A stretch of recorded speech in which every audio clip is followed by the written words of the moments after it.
You may think it's too late to rewrite your life story, but what if everything that's happened was only preparing you for the best part? What if the real beginning isn't behind you, but right here, right now? If you're over 60 and wondering whether there's still more to become, more to feel, more to live, you need to hear this. You wake up one morning and the house is quiet. Not the peaceful kind of quiet, but the kind that hums with absence. The kind that reminds you something or someone is no longer there. Maybe it's been years since your partner passed, but the silence still wraps around you like a heavy coat. Maybe your children are grown and gone, building lives that don't include Sunday dinners or long phone calls. Maybe you gave decades to a career, and now retirement feels less like freedom and more like being forgotten. You find yourself staring out the window longer than usual. You wonder who you are now without the titles wife, husband, manager, caretaker. The roles you played so well have left the stage, and you're standing in the wings, waiting for a cue that never comes. It's disorienting. You used to be needed every day. Now, you're not even sure if you're seen. Some days you feel strong, even excited by the open space in your life. Other days, you question if you've already lived the best parts of your story.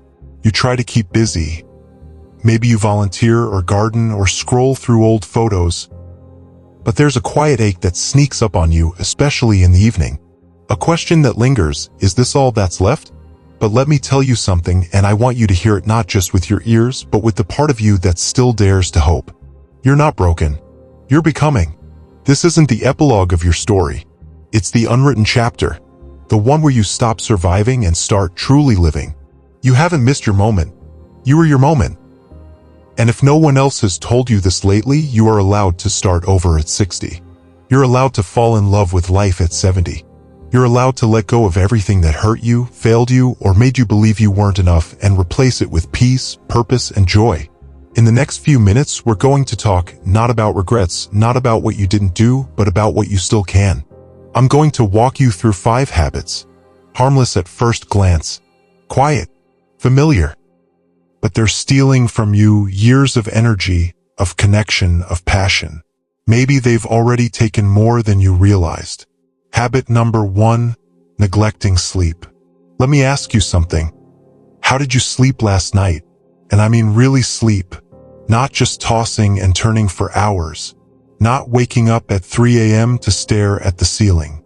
I'm talking about deep, healing, uninterrupted sleep. The kind you used to get when you were younger, when your body didn't ache quite so much and your mind wasn't filled with all the noise of the past. If your answer is not, well, you're not alone. Too many people past 60, 70 even struggle with sleep and brush it off like it's just part of getting older. But it's not. It's a habit. And it's one that's quietly stealing years from your life. I want to introduce you to someone. We'll call him Ray. Ray's 72. Sharp guy, loves documentaries, late-night talk shows, anything to pass the time. He told himself that staying up late gave him something to look forward to. But over time, he started forgetting things. He'd go to the kitchen and forget why. He couldn't focus during conversations. His energy dropped. He thought it was just aging catching up with him. What he didn't realize was that his late-night habits were slowly shaving off pieces of his mind, his clarity, his memory, his mood. And here's the part that shocked him the most. Studies show that chronic sleep deprivation can actually age your brain by up to 7 years. 7 years, just from missing the rest your body is crying out for. Think about that. Every time you decide to stay up just 1 more hour. Every time you fall asleep to the blue light of the TV. Every time you say, "I'll rest later," your body hears that and it pays the price. But what if you could change it? Not with medication. Not with sleeping pills that leave you groggy. I mean real, natural, consistent rest. Let's talk solutions.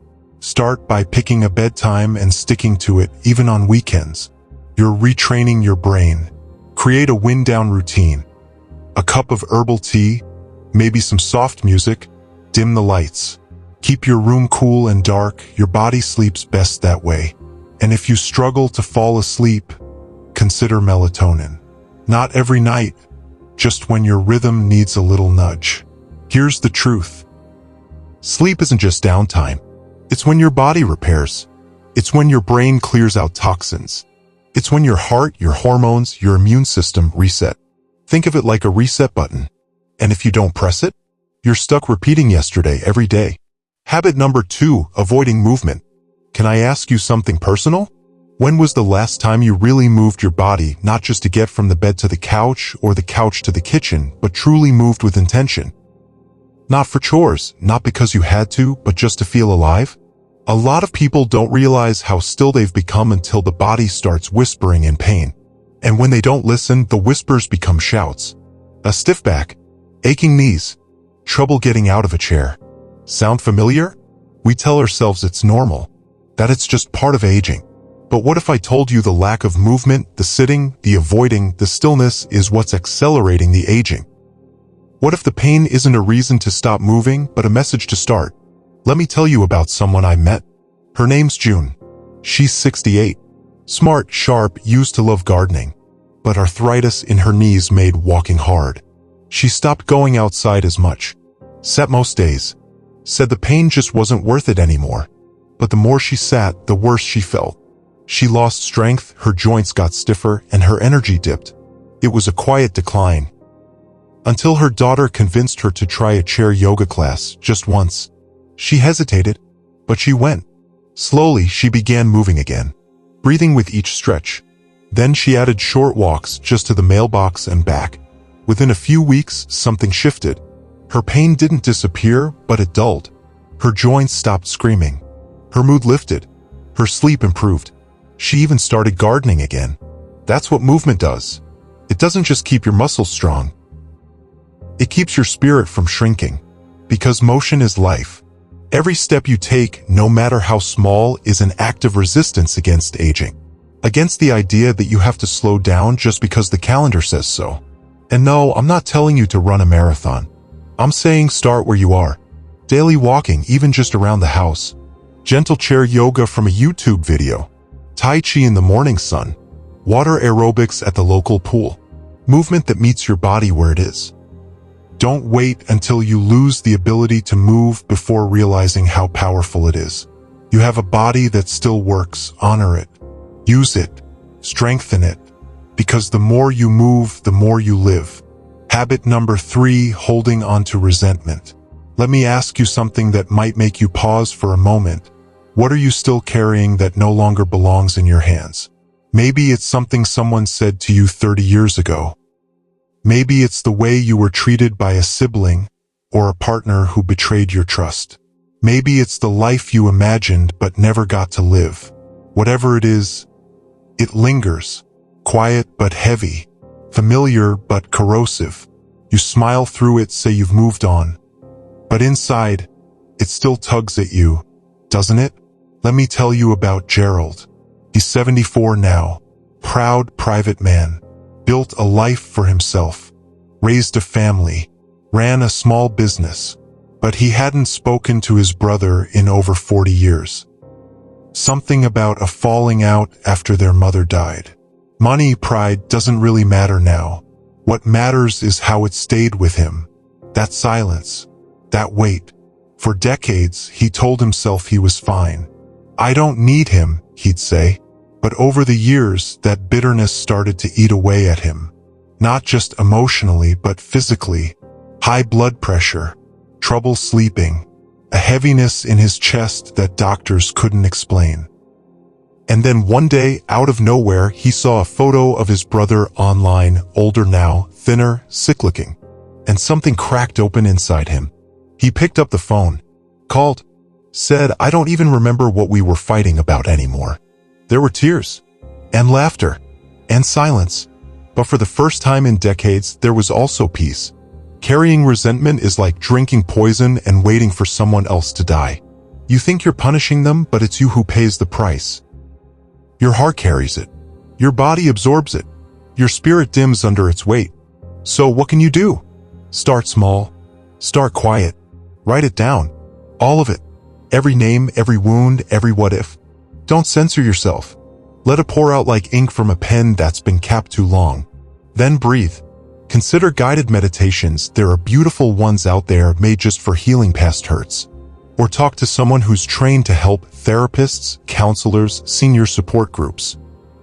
You're not the only one carrying things you were never meant to hold this long. Forgiveness isn't about saying what happened was okay.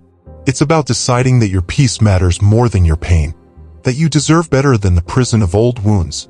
So let me ask you, who or what do you need to finally set down? What weight are you ready to stop carrying? Habit number 4, skipping friendships. Can I ask you something gently? When was the last time someone asked how you were and really meant it?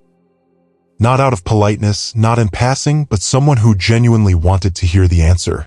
The kind of connection that makes you feel seen, remembered, and still part of something bigger than yourself. You see, one of the quietest habits that steals our time, steals our very will to thrive, is isolation. Not just being alone, but feeling alone. There's a difference. And after a certain age, after loss, after change, after the world seems to speed up without you, it becomes easier and easier to withdraw. But here's what the world doesn't talk about enough. Loneliness doesn't just make your heart ache. It literally shortens your life. Social isolation increases your risk of heart disease, stroke, mental decline, even death. More than smoking, more than obesity, more than high blood pressure. Let me tell you about someone whose story still sticks with me. Her name's Linda. She lost her husband after 43 years. They were a pair, did everything together. And when he passed, she said it felt like the house lost its sound. The silence was deafening. Days bled into each other. Meals alone. Weekends alone. Holidays, well, let's not even go there. Her daughter tried to help. Suggested she join a gardening club. Linda laughed at first. "I don't garden," she said. But eventually, curiosity or maybe desperation got her to try. She went to one meeting. Just sat in the back. But someone smiled at her. Asked her name. The next week, she came back. And kept coming back. It wasn't about plants. It was about people. Now she laughs again. Has lunch dates. She even helps new members feel welcome, just like someone did for her. And you know what she said to me? "I didn't know how much I miss being known." Friendship isn't a luxury. It's a necessity. It's the medicine we didn't know we needed. So here's the truth, it's never too late to find your people. Join a senior center. Try a local book club. Say yes to a community walk. Can't get out? That's okay, there are virtual spaces too. Online communities filled with others just like you, searching for connection. Or try volunteering. Give your time, your wisdom, your listening ear. When you give connection, you receive it too. And if you're sitting there thinking, "But I'm too old to start over with people," let me remind you, every friend you've ever had started as a stranger. You still matter. You still belong. And someone, somewhere, is waiting to meet someone just like you. Habit number 5, living without passion. Let me ask you a question you might not have heard in a long time. What lights you up? Not what keeps you busy. Not what fills your time. But what truly sparks something inside you, makes your eyes shine, makes you forget the clock, makes your heart remember it's still beating with purpose. Because here's the truth, living without passion is like breathing without air. You can go through the motions, wake up, eat, sleep, repeat. But somewhere deep down, you know something's missing. Not because your life is over, but because your life still has room for more. We were never meant to live in grayscale. I want to tell you about Joseph. He turned 70 and found himself feeling blank. Not sad exactly, just flat. His wife had passed years earlier. His kids had moved out. He had his routines. Breakfast, the news, a walk, a quiet dinner. But something vital had gone quiet inside him. One day, his granddaughter asked him what he used to love as a kid. He said sculpting. He used to take clay and shape it into faces, animals, anything his hands could dream of. "I haven't done that in over 50 years, he said. The next week, she brought him a small set of clay tools and a block of clay. "Just try," she said. So he did. He started sculpting again. Slowly, quietly. At first, it was awkward. But then something strange happened. His mornings felt different. His days moved with color. He began sleeping better, laughing more, even sharing his work with others at a community art show. He said to me, "It feels like I came back to life." You see, passion doesn't have to be grand. It doesn't need applause or income or a big stage. It just needs to belong to you. Something that reminds you who you are. Something that makes you feel alive, not just existing. Try something new. Or rediscover something old. Paint. Sing. Learn a language. Grow tomatoes. Watch birds. Write stories. Build model trains. Dance in the kitchen. The form doesn't matter. What matters is that it's yours. And if you're thinking it's too late for me, let me tell you something gently but firmly. That is a lie. Life does not end at retirement. Passion doesn't have an expiration date. It's not too late to fall in love with life. Even now, especially now, you can begin again. Not just to pass the time, but to fill it. To savor it. To shape something with your hands or your heart and say, this came from me. So tell me quietly to yourself, what have you always wanted to try? What dream have you shelved? What joy have you postponed? Don't wait. Start today. Not someday, today. You're not too old. You're just getting started. If this video opened your eyes or maybe just opened your heart a little, don't keep it to yourself. Someone out there, just like you, is waiting to feel seen. Waiting to believe it's not too late to reclaim their time, their joy, their voice. So, like this video, share it with someone who needs a gentle nudge toward a new beginning. And if you haven't already, hit that subscribe button. Not just for videos, but for reminders that this chapter of life might just be the richest yet. I want to hear from you, truly. In the comments below, tell me, what's one habit you're ready to change today? Just one. One step. One decision to start again. Because this isn't just a video. It's a community. A space for late bloomers, brave restarters, and quiet warriors choosing joy over fear. Let's write the rest of your story together.